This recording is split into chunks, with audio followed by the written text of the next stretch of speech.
যে 500 টাকা নিয়ে আগে আইলে অনেকগুলো বাজার নিতে পারতো, এখন 2-1টা নিলে হয় না, বুঝছেন। পেঁয়াজের দাম অস্বাভাবিকভাবে বৃদ্ধি পেয়েছে। গত 2-3 সপ্তাহের ব্যবধানে 20 টাকা করে পেঁয়াজের কেজিতে বেড়েছে।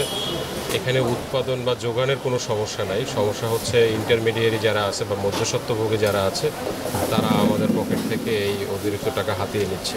এতে আমরা যারা কনজিউমার বা আমরা যারা ভোক্তা তারা আর্থিকভাবে ক্ষতিগ্রস্ত হচ্ছে এবং আমাদের বাজারের উপরে নাবিশ্বাস হচ্ছে। যে শসা, তারপর টমেটো, কাঁচামরিচ আগের তুলনায় এখন দ্বিগুণ হয়ে গেছে এগুলা।